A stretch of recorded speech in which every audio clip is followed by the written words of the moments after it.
Ma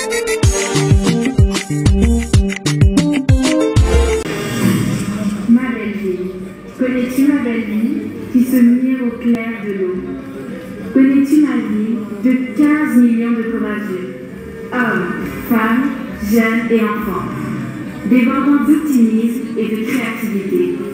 Connais-tu ma belle vie, la ville de la rumba, celle de Grand Calais, Taboulay, Chalamwana, Papa Wemba, Biliabel et Fali Poupa, ville sportive de Dikembe, Mwadi et Zdaï.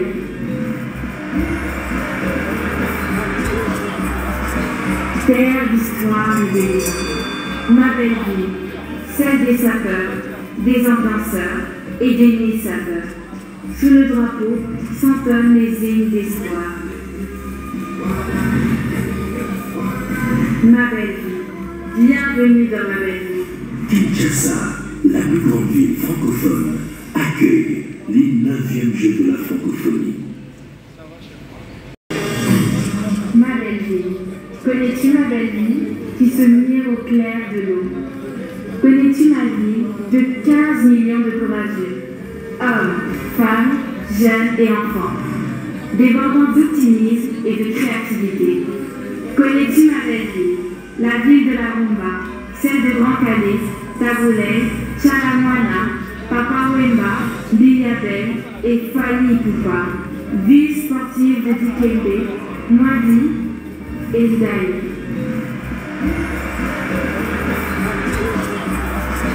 Terre d'histoire et d'élégance, ma belle vie, celle des sapeurs, des ambianceurs et des nuits-saveurs.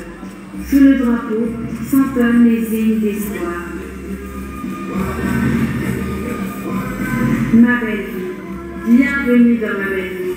Kinshasa, la plus grande ville francophone, accueille les 9e Jeux de la francophonie.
Sachez-le bien que pour Patrick Moukouy et moi-même, c'est à la fois un plaisir, un privilège et un honneur que d'être vos maîtres de cérémonie aujourd'hui. Pour une cérémonie qui sera tout à fait particulière, puisqu'il s'agit de la cérémonie du tirage au sort, qui est une étape comprise lors de la 9e édition des Jeux de la francophonie, une première en République démocratique du Congo, mais surtout en Afrique francophone. Une première, vient de dire Christelle, je suis très heureux. Tout en saluant l'assistante, je vous salue également. Je suis très heureux de participer à ce tirage au sort, mais aussi de partager ces tribunes à vos côtés pour cette cérémonie combien importante, non seulement Christelle, pour la République démocratique du Congo qui reçoit ces 9e Jeux de la francophonie, mais beaucoup plus pour la jeunesse francophone du monde entier, Christelle. Jeunesse francophone du monde entier qui vont donc se donner rendez-vous ici à Kinshasa. Ce sera du 28 juillet au 6 août 2023. Et bien entendu, ceci n'est autre qu'une des nombreuses étapes avant que nous ne puissions accueillir tous ces athlètes qui vont se réunir ici. Mais avant toute chose, mesdames et messieurs, nous aimerions ici poser le cadre. J'ai envie de vous dire bienvenue à Kinshasa. Kinshasa, une bourgade de 15 millions d'habitants qui a en commun une langue qui nous permet aujourd'hui, nous tous, de communiquer, la langue française. Bienvenue donc dans la capitale de la RDC, mais aussi dans ce qui deviendra d'ici 2023 la capitale de la francophonie. Et bien entendu, la République démocratique du Congo est donc fière de pouvoir aujourd'hui arborer les couleurs de la langue française tout en gardant son originalité et son identité. Mesdames et messieurs, pour vous souhaiter une fois encore la bienvenue, nous allons vous proposer une petite vidéo qui va vous remettre en contexte afin que vous sachiez où vous vous trouvez et surtout pourquoi c'est Kinshasa et pas une autre ville qui accueille ces Jeux de la francophonie. Suivez. Alors, Christelle, Kinshasa, ma belle ville francophone qui reçoit donc les 9e Jeux de la francophonie après Abidjan il y a quelques années. Christelle, nous sommes donc dans la première partie après cette introduction qui sera consacrée au discours. Comme vous le savez, dans toutes les cérémonies, il y a évidemment le temps imparti pour le discours. Cela permet à l'ensemble des hôtes de pouvoir non seulement accueillir leurs différents invités, mais aussi donner les grandes lignes qui soulignent chaque activité qui s'y prépare. Et pour commencer cette partie des grands discours, nous aurons ici l'immense privilège d'inviter à nous rejoindre sur ce podium celui qui n'est autre que le visage et le porte-parole officiel des Jeux de la francophonie. J'ai ainsi nommé M. Isidore Kwanjangembo sous vos applaudissements.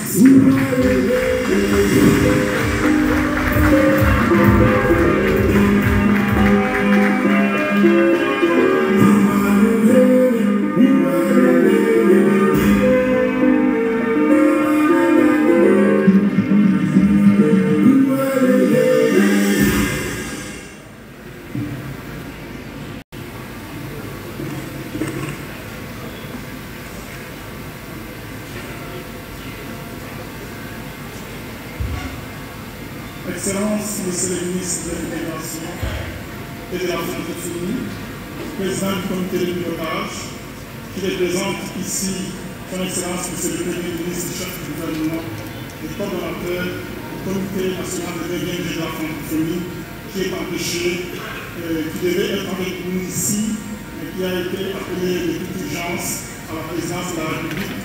Il s'est excusé et il est représenté ici par le président du comité de pilotage. Excellences, Mesdames et Messieurs, membres du gouvernement présents ou représentés. Excellences, Mesdames et Messieurs, les représentants des institutions internationales et les représentants des États membres de la francophonie ici présents dans la salle.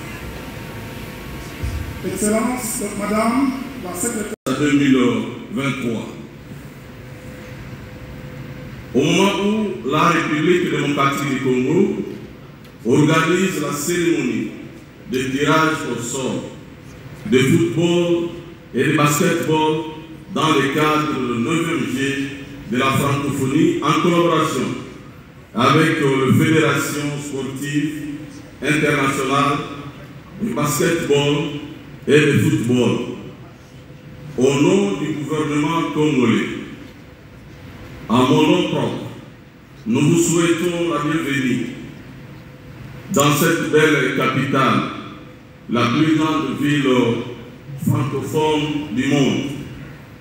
À travers mon adresse, j'aimerais vous rappeler, vous ici présents, représentant vos pays respectifs, à sensibiliser vos dirigeants et à leur dire que la République démocratique du Congo est prête à les accueillir et à leur offrir du jus de qualité. Avec la détermination de son Excellence Félix Antoine Tshisekedi Tshilombo, à qui je rends mes hommages le plus mérité, le jeu de la francophonie sera organisé en 2023 ici à Kinshasa. Avec ce tirage au sort, on peut aujourd'hui affirmer que la machine est définitivement lancée. Excellences, Mesdames et Messieurs, distingués invités, moins de 10 mois nous séparent de la tenue effective du 9e G de la francophonie. Et nous organisons cette cérémonie de tirage au sort dans les transparences, caractérisée de notre neutralité, que la meilleure équipe gagne. C'est pourquoi il est plus que temps de convaincre vos responsables, adhérer et confirmer votre participation aux Jeux qui se dérouleront du 28 juillet au 6 août de l'année prochaine. Encore une fois de plus, je vous souhaite la bienvenue et une bonne participation au lancement des tirages au sort de football et de basketball ici à Kinshasa. Je vous remercie. Excellences, Madame et Monsieur ambassadeurs, distingués invités, bienvenue au tirage au sport de la compétition de basketball des 9e Jeux de la francophonie. Je vais vous présenter comment va se dérouler le tirage au sort.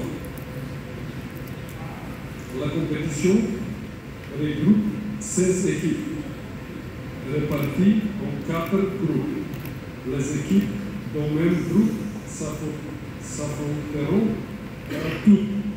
Les 2 meilleures équipes seront qualifiées pour les quarts de finale. Les 2 dernières équipes joueront des matchs de classement pour la 9e place. Afin d'équilibrer les groupes, un système de chapeau est mis en place sur la base du classement FIBA, Fédération internationale du basket. La République démocratique du Congo, équipe haute de jeu, aussi que la France, le Canada, Québec et la Fédération Wallonie-Bruxelles composeront la chapeau 1. Elles seront placées automatiquement dans les groupes A, B, C, D. Mais je vais tout d'abord inviter sur scène M. Didier Mbenga.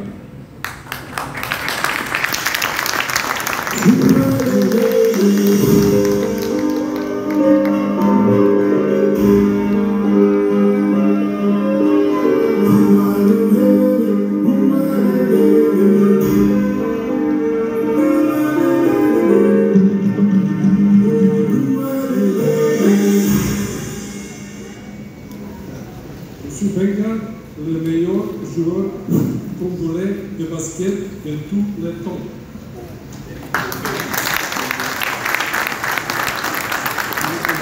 Monsieur Mbenga, s'il vous plaît.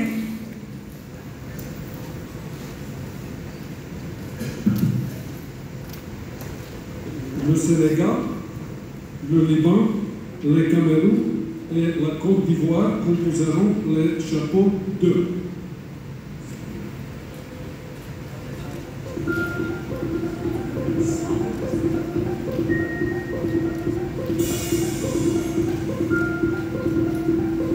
Liban. Excellences, Madame et Monsieur ambassadeurs, distingués invités, Bienvenue au tirage au sport de la compétition de basketball de 9e Jeux de la francophonie. Je vais vous présenter comment va se dérouler le tirage au sort. La compétition regroupe 16 équipes, réparties en 4 groupes. Les équipes d'un même groupe s'affronteront à toutes. Les 2 meilleures équipes seront qualifiées pour les quarts de finale. Les 2 dernières équipes joueront des matchs de classement pour la 9e place. Afin d'équilibrer les groupes, un système de chapeau est mis en place sur la base du classement FIBA, Fédération internationale du basket. La République démocratique du Congo, équipe haute de jeu, aussi que la France, le Canada, Québec et la Fédération Wallonie-Bruxelles composeront la chapeau 1. Elles seront placées automatiquement dans les groupes A, B, C, D. Mais je vais tout d'abord inviter sur scène M. Didier Mbenga.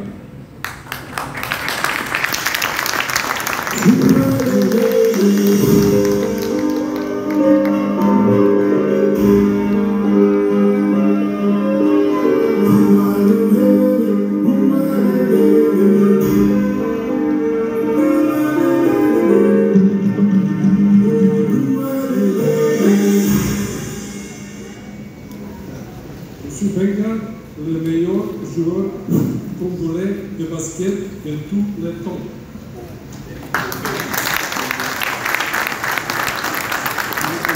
Monsieur Mbenga, s'il vous plaît.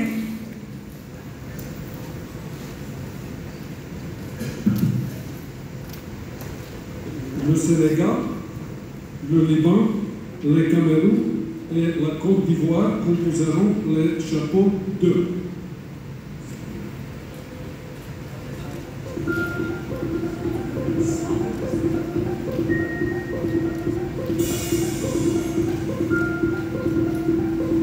Liban.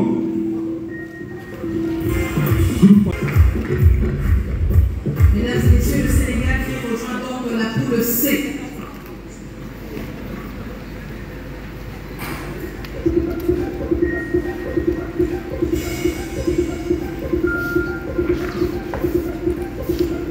Le Cameroun.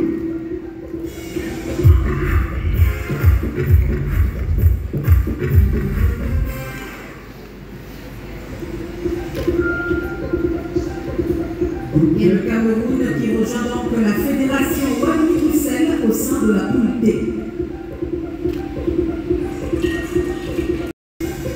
La Guinée. Mesdames et messieurs, la Guinée qui rejoint le groupe A avec la République démocratique du Congo et le Liban. Et qui va prochainement rejoindre la France et la Côte d'Ivoire.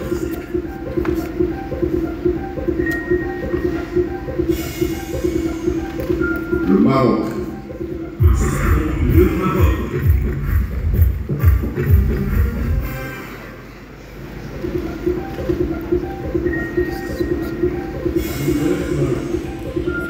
Canada, Québec, Sénégal, et nous allons bientôt connaître le 3e participant de la poule C. Le Bénin. Et c'est le Bénin, mesdames et messieurs.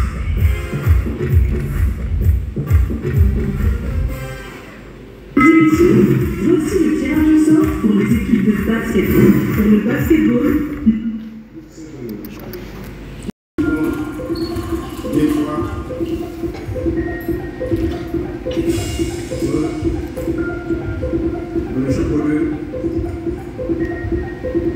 République du Congo. République du Congo. C'est ça. Poule A. C'est ça.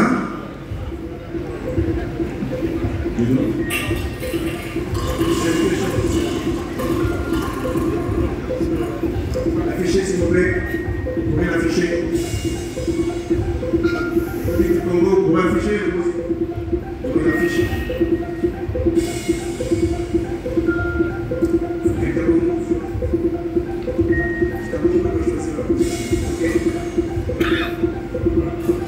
C'est l'essai de faire mesure.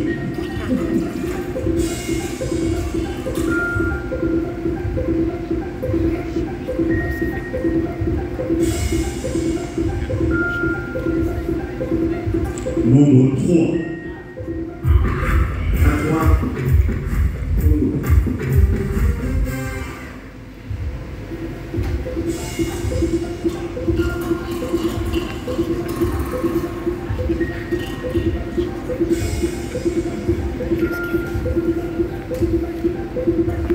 Burkina Faso. Burkina Faso dans le groupe B.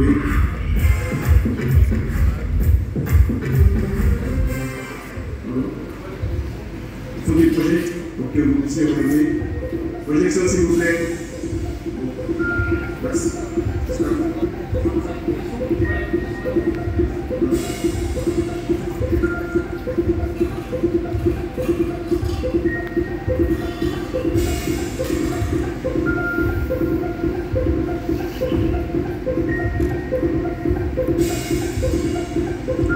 Nombre 4. Burkina Faso, oui, 4.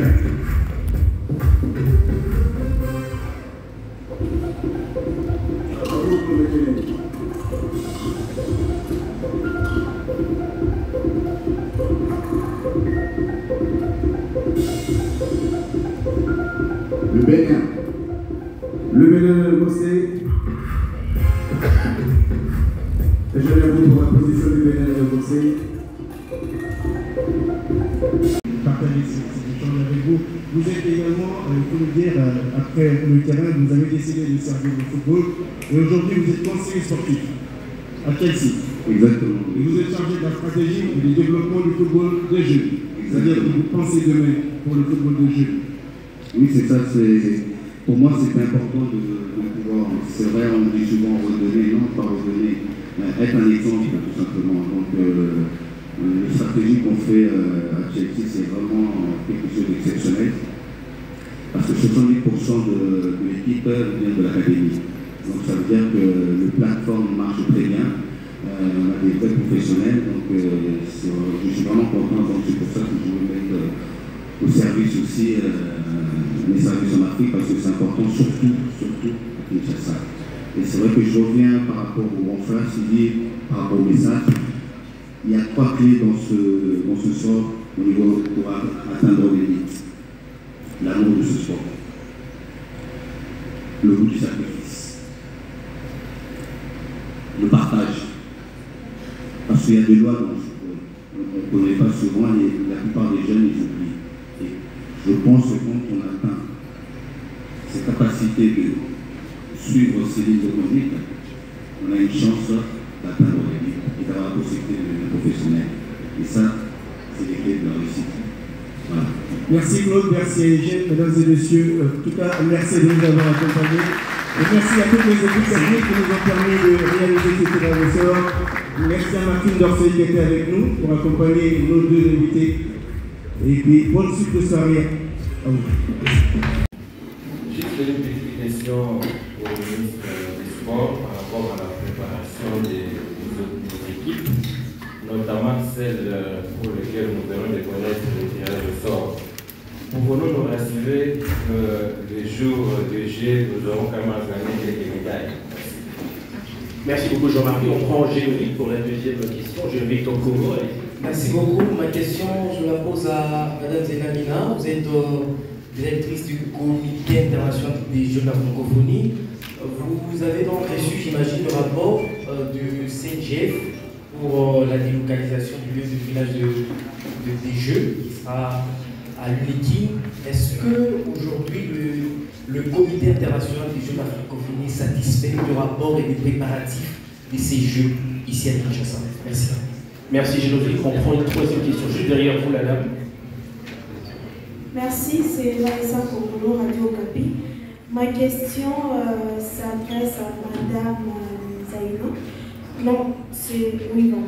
Je voulais savoir, pour les tirages au sort aujourd'hui, pour le basketball, on nous a dit que c'est pour la version féminine, mais pour le football, on n'a pas précisé. Est-ce qu'on peut avoir de la précision pour savoir si ces tirages au sort, c'est pour le mois de 20 ans, bien sûr, mais c'est pour la version masculine ou féminine? Merci. Merci beaucoup. Je crois que la question certainement a déjà été vidée parce qu'il s'agit de la version masculine et on va quand même préciser, donner une précision sur ça. On prend la quatrième question. Oui, c'est M. Hugo Matadi pour le nom de la RTGA. Je pose ma question à M. le ministre. L'organisation avance très vite. On avait des doutes malgré ce qu'on vient de voir aujourd'hui. On sent que les choses vont vraiment vite. D'ailleurs, je profite pour féliciter le directeur Isidore par rapport à sa volonté de détermination et autres. Monsieur le ministre, l'organisation va très vite. Du côté athlète, où en sommes-nous? Alors, je pense que s'il y a une cinquième question, oui, messieurs, passez le micro de l'autre côté. On va prendre une cinquième question et empiler les réponses. Merci. Oui. Merci, moi c'est Olivier Moukoro de Vision. J'avais dans le même sens que le précédent. En fait, par rapport aux préparatifs, moi il faudrait que nous soyons précis. Nous accueillons CG pour, je pense, pour gagner. Il ne faudra pas que notre participation puisse se résumer sur la devise de paix de Coubertin est censée de participer. À quand la préparation des athlètes congolais? La question de la gestion pour nous, c'est le sport. Merci. Merci beaucoup. Je crois que nous allons prendre les réponses à présent. Aux Jeux de la francophonie, parce que quand on parle des Jeux, des fédérations, des disciplines, on ne voit pas seulement les athlètes évoluant à Kinshasa. Nous avons des talents cachés à travers la République qui vont venir et à travers les fédérations qui sont nos organes techniques, qui seront sélectionnés et ce sont ces athlètes, ce sont ces enfants qui vont nous représenter aux Jeux prochains de la francophonie. Donc c'est un peu ça, en gros, que nous avons prévu quant à la préparation ou aux préparatifs des Jeux de la francophonie qui seront tenus ici à Kinshasa. Merci. Merci beaucoup. On poursuit avec la série de réponses. C'était ça la question, si je ne me trompe pas. Concernant, vu l'importance des gros travaux à faire autour de ces Jeux, comme vous le savez, les infrastructures culturelles, nous n'avons pas de problème majeur puisque les infrastructures culturelles existent et c'est sur cette base d'ailleurs que nous avions accordé les Jeux à la République démocratique du Congo. Les chantiers sportifs, donc on a quelques chantiers qui accusent du retard, certes, mais il y a des chantiers qui ont beaucoup d'avancement et nous avons des promesses de la part des entrepreneurs sur place. Pour le basket, par exemple, il y a des avancées notables. Même le délégué technique de la FIBA a pu le constater. En principe, le 1er en mars, tout sera prêt, donc clé en main. Pour le judo et la lutte, nous avons une option qu'on va appeler B, le Centre national de la police, donc qui est prêt à accueillir, nous n'avons pas de problème. Pour les chantiers de football, donc le football, le stade Tata Raphaël nécessite beaucoup de réhabilitation, donc là c'est en cours. Mais j'espère avec l'appui du gouvernement, avec les promesses de son excellence du Premier ministre et l'engagement du président de la République, que tous ces travaux vont finir à temps. Donc nous sommes confiants de ce côté-là, mais quand même, nous allons garder la pression sur les entrepreneurs, parce que si on fait le tour des stades, quand même, quelques infrastructures accusent un peu de retard.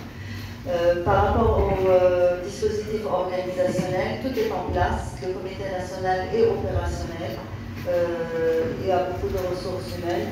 Nous, notre rôle en tant que comité international des Jeux de la francophonie, nous sommes là pour apporter l'expertise internationale. Donc, nous avons mobilisé, par exemple, ces 2 semaines, 30 experts dans tous les domaines d'expertise, dans tous les secteurs organisationnels.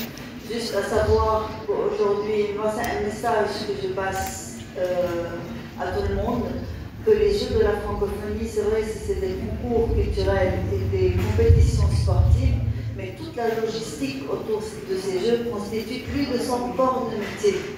Donc, et ça, c'est la responsabilité du Comité national des Jeux de la francophonie. Les fédérations nationales ont la responsabilité d'organiser ces Jeux, d'où la présence aujourd'hui du délégué technique de la FIFA et du délégué technique de la FIBA. Les compétitions sont organisées par les fédérations nationales sous l'égide des fédérations internationales et le Comité national a doit apporter toute la logistique autour de ces Jeux. Je cite la restauration, l'hébergement, le transport, la sécurité, le bénévolat et j'en passe. Donc voilà. Merci beaucoup. En fait, nous, ce qui nous importe, quand je parle d'homologation, c'est un terme très technique qui concerne les terrains et les stades, quand je parle d'homologation. Aujourd'hui, l'homologation des stades de basket, des gymnases de basket, des terrains de foot, nécessite une homologation de la part des fédérations internationales. Sinon, la compétition n'est pas homologuée, n'est pas inscrite au calendrier international. Donc, les terrains doivent répondre aux normes et aux exigences des fédérations internationales. Que ce soit foot, basket, athlétisme, tennis de table, judo, toutes les disciplines. Maintenant, en ce qui concerne l'hébergement, ce qui est nécessaire d'assurer, en fait, il n'y a pas une homologation, en fait.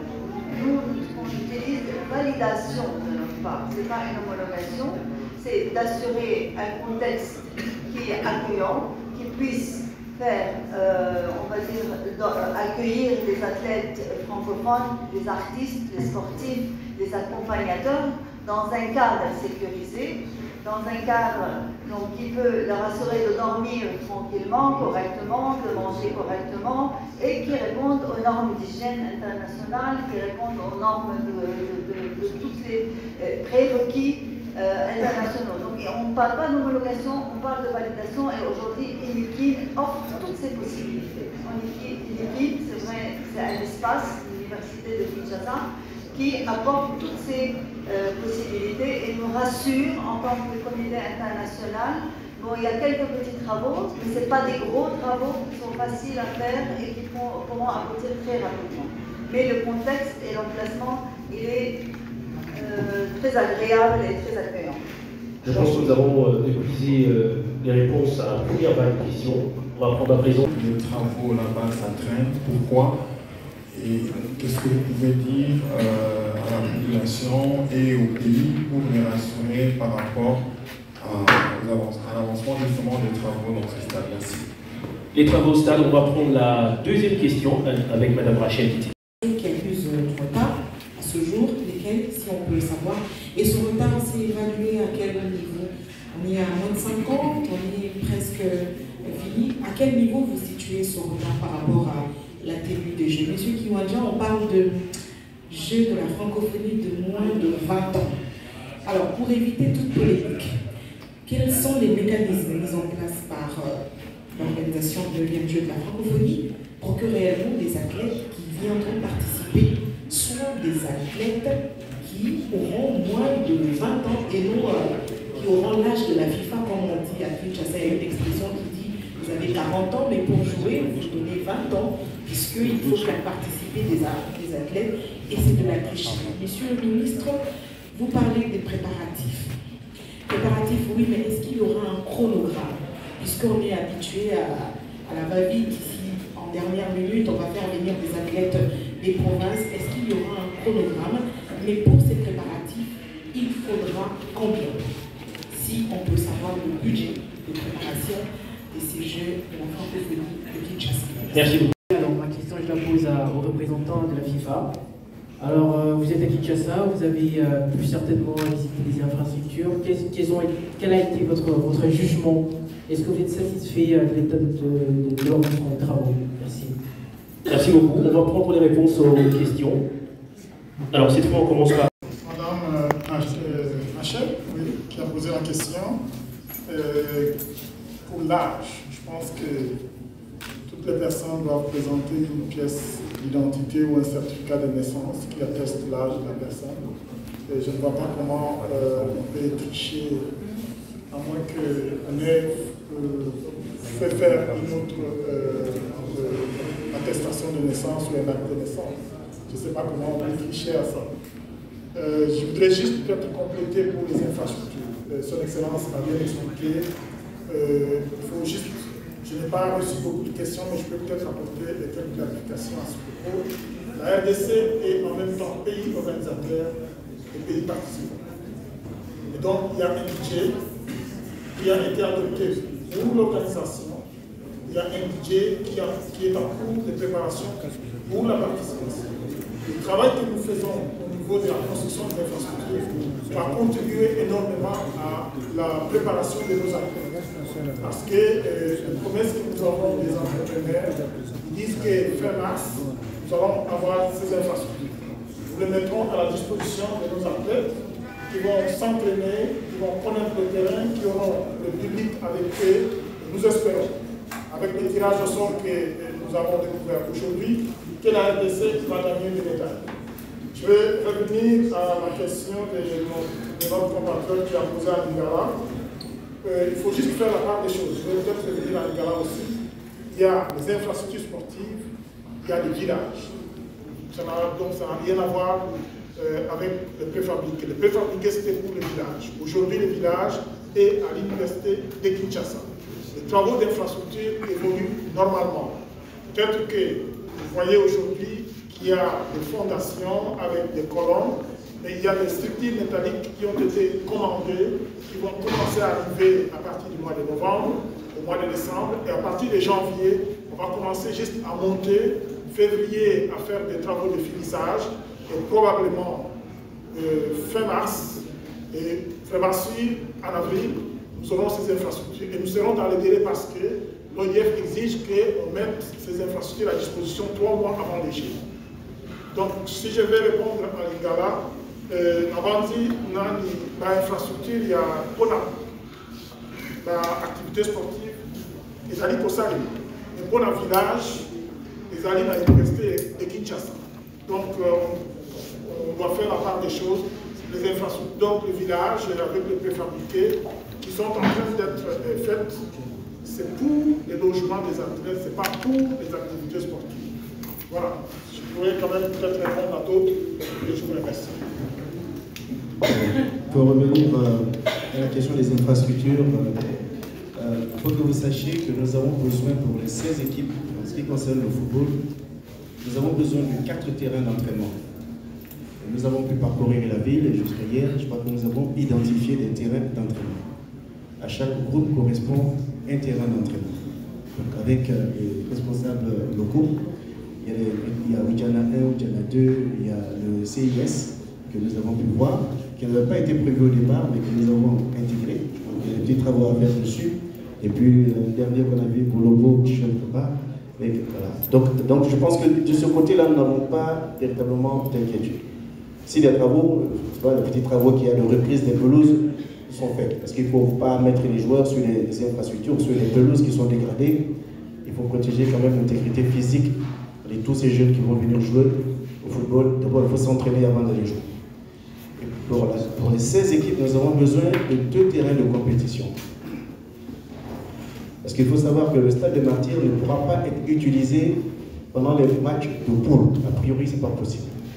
Il y a les compétitions d'athlétisme qui se jouent.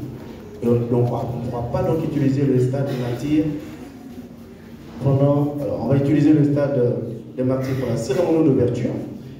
Et si vous prenez en compte le temps pour préparer la cérémonie d'ouverture 2 jours avant, le temps pour dégager tout ce qu'il y a comme installation sur le stade de Martyrs 2 jours après, vous verrez qu'on ne pourra pas utiliser le stade des Martyrs avant lundi. Je veux dire que vous perdez déjà 4 jours ou 5 jours sur le début de la compétition qui ne dure que 10 jours. Donc nous avons réservé le stade des Martyrs pour la demi-finale et la finale. Mais pour les matchs de poule, étant donné que nous avons 16 équipes et il y a 2 poules qui jouent des matchs chaque jour, il faut donc 2 stades de compétition. C'est pour cette raison que nous avons choisi de faire du stade de Tata Raphaël un stade de compétition et éventuellement nous allons nous déporter sur le stade de Mabombo pour avoir une fois où nous allons en faire, même s'il est petit, nous allons en faire un stade de compétition pour l'instant, parce qu'il n'y a pas de possibilité ailleurs. Et c'est pour cela que nous souhaitons vraiment que les travaux du stade de Tata Raphaël soient accélérés. Je vois qu'il y a beaucoup d'efforts qui sont faits au niveau de la pelouse. Ça ne nous inquiète pas. On pense que pour la pelouse, avec les techniques modernes qu'il y a aujourd'hui, on peut même commander des pelouses et les installer.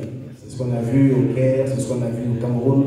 On installe, on combat et on installe. Cela encore dépend du choix du pays. Mais pour les infrastructures, au niveau de la tribune principale, nous souhaitons que les travaux puissent être accélérés parce que nous n'avons pas le droit d'organiser des matchs sur un stade qui n'est pas homologué par la CAF et sur un stade qui n'est pas homologué par la FIFA. Or, pour le moment, je crois que le stade de Tata Raphaël n'est ni homologué par la CAF, ni homologué par la FIFA. Donc, en tant que représentant de la FIFA, je me vois mal faire jouer des matchs sur un stade qui n'est pas homologué par la FIFA. Vous voyez un peu la difficulté pour nous. Et c'est pour cela que nous attirons l'attention des autorités et toutes les personnes qui travaillent sur ces infrastructures. On nous a dit que ça va être fait pour février, après la visite que nous avons faite hier, et nous espérons que cela puisse se faire. Sur la question de l'âge des participants, aujourd'hui, que ce soit le basket, que ce soit le foot, le seul élément de contrôle que nous avons, ce sont les passeports des acteurs. Vous n'avez pas d'autre chose. Si c'est une compétition de moins de 17 ans, au football, on a le contrôle des poignets. D'accord? Où on contrôle l'âge pour voir l'âge réel, qui doit être totalement différent de l'âge TBA, comme on dit, hors TBA.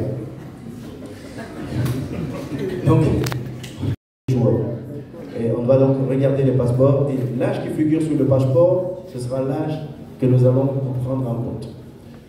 Si vous choisissez de venir à une compétition de moins de 20, avec des moins de 30, avec des 35 ans, vous allez voir qu'à terme, ce ne sera pas productif. Vous allez peut-être gagner une médaille, mais ces jeunes-là ne pourront rien vous apporter. Les équipes africaines qui ont gagné des coupes du monde de jeunes à la FIFA, mais il y a quelques années, dans les années 80. Et en Europe, 10 joueurs de ces équipes, je ne citerai pas le pays, ont été recrutés dans un pays d'Europe. Mais aucun de ces joueurs, ou à la limite, un seul sur les 10 a pu avoir une carrière professionnelle parce qu'ils étaient tous vieux. Tous. Donc ce n'est pas un bon exemple. Si on veut faire la formation des jeunes, le développement du football des jeunes, on a travaillé pour demain. Alors vous avez parlé également du football féminin. J'ai pu comprendre quelque chose sur le basket féminin. Alors pour le football féminin, il faut savoir que pour cette édition, il n'y aura pas de football féminin en tant que compétition officielle. Ce que nous avons prévu, c'est que nous sommes en train de préparer pour l'édition d'après le football féminin. Comme c'est fait pour le football masculin, il y aura pour les années à venir 10e jeu africain, je me permets de l'annoncer, madame, nous allons certainement avoir le football féminin. Mais ce que nous allons faire cette année, c'est que nous allons avoir un match de gala à la veille de la finale, un match de gala de football féminin pour annoncer l'arrivée du football féminin lors des Jeux africains.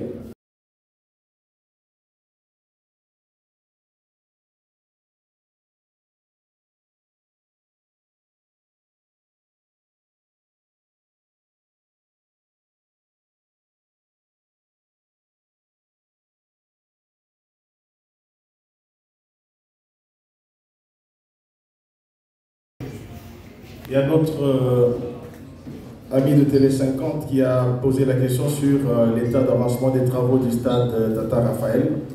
Je pense que le directeur des Jeux a répondu à cette question. Nous avons un délai, selon le cahier des charges du CNJF. Tous les prestataires, c'est-à-dire les entrepreneurs, nous ont déjà donné le calendrier par rapport à l'exécution des travaux. Et le stade Tata Raphaël, fin mars, début avril, sera déjà prêt pour accueillir les Jeux. Et comme l'a dit aussi le représentant de la FIFA, être prêt pour un stade aujourd'hui en RDC, c'est-à-dire que le stade devra être homologué FIFA et CAF.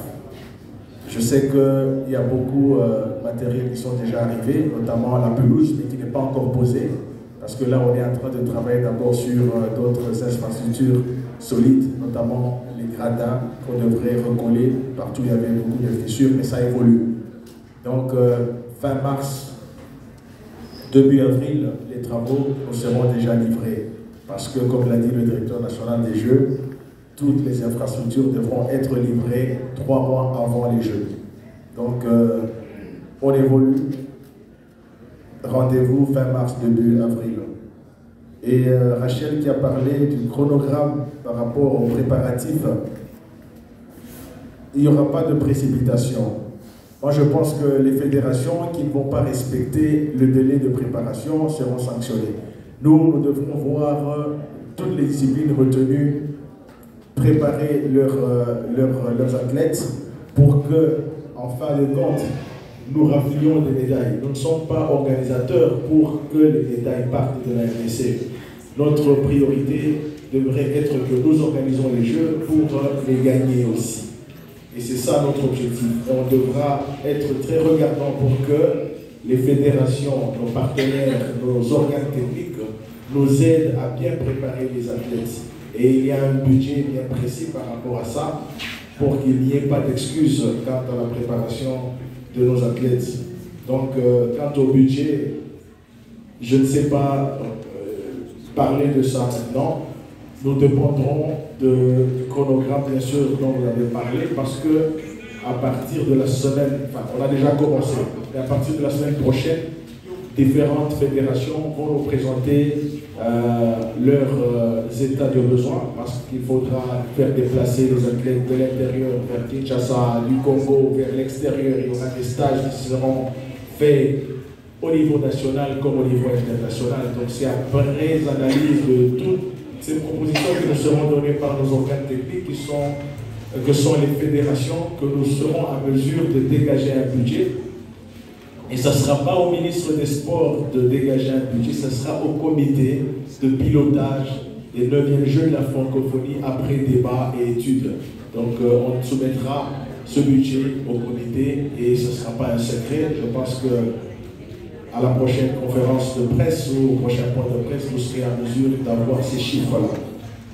Et quelle boule, tu as parlé des activités culturelles et on ne voit pas le ministre des Sports parler culture, il est plutôt plus dans le sport. Le comité national de pilotage des 9e Jeux de la francophonie a plus ou moins 5 ou 6 ministères impliqués là-dedans. Il y a le collègue ministre en charge de la coopération régionale, intégration régionale voulais-je dire, qui est d'ailleurs président du comité de pilotage. Il y a le ministère des Sports et Loisirs, il y a le ministère de la Culture, Arts et Patrimoine, il y a le ministère de la Jeunesse, il y a le ministère près le président de la République. Donc, je vais vous dire que chacun a sa tâche, mais quand nous nous retrouvons au carrefour qui est le comité de pilotage, nous parlons le même langage. Donc ce n'est pas au ministre des Sports de préparer tout ce qui est culturel. J'ai ma collègue, Madame Catherine, d'ailleurs, qui était dans la salle, qui prépare aussi l'aspect culturel en étant ministre sectoriel. Donc, Nina Lobalalinga, au tout niveau, pour la ligne ministre des Sports, à Kosala, la culture, pour la francophonie, à Zana, la sport. Donc, na kati, il y a la francophonie, culture et ali, sport et ali. Ministre des Sports, la Makambotali, Massano. Ministre EP a dit que donc culture et art et ali. Donc, chacun a préparé la francophonie selon le domaine naïe. Pour que la souka, dans votre sangisa, maïe na biso, je na biso ici pas. Ministre bilingue Azali, ministre de l'intégration régionale Azali, on parle de la francophonie, Bakoya, pays francophone, on dit d'avoir délégué la banque. Il faut ministre Oyatali, francophonie, à la carte comité. D'ailleurs, il y a une commission ministre du Sport, la Makamba Asano, ministre de la Culture, la culturelle, ministre de bilingue il y a pour préparer, accueil, bénévole, tout ça. Donc, le ministère a moins élevé la carte à comité et le ministère a sport. Et voilà, donc je pense que j'ai épuisé mes questions. Merci. Merci. Petite précision, il était question aujourd'hui du tirage au sort pour 2 disciplines, le basketball version féminine et le football version masculine. C'est de petites précisions. Et concernant la participation, tout à l'heure on a parlé du Canada, ça aussi c'est une précision de taille. Il s'agit bien, que ce soit pour le football ou le basket, il s'agit bien du Canada-Québec. Ça, c'est vraiment une précision qu'on voulait apporter pour qu'il n'y ait pas de confusion. Je sens qu'on va nous dire autre chose. Est-ce qu'on peut donner cette précision, s'il vous plaît? Bonjour à tous. Pour le football. Venez, s'il vous plaît, venez. C'est très important de donner cette précision. Parce que ce qu'on va rapporter dans la presse, il faut que ça soit exact. Allez-y. Je suis Maxime Dorsaille, en charge du sport au CGF. Voilà, on va répéter pour que ce soit bien clair. Donc pour le football, c'est le Canada. Et pour le basketball, c'est le Canada-Québec. Voilà, ça, c'est clair. Merci beaucoup. Vous voyez, c'était très très important pour qu'il n'y ait pas de confusion. Donc, on l'a noté quelque part. Il ne me reste plus qu'à vous remercier pour votre disponibilité, messieurs et dames membres du comité. Nous allons vous permettre de disposer, et juste après, l'assistance également qui va rester assise à un moment, va disposer de la salle. Messieurs et dames du comité, merci pour tout. Le comité de quitter la salle.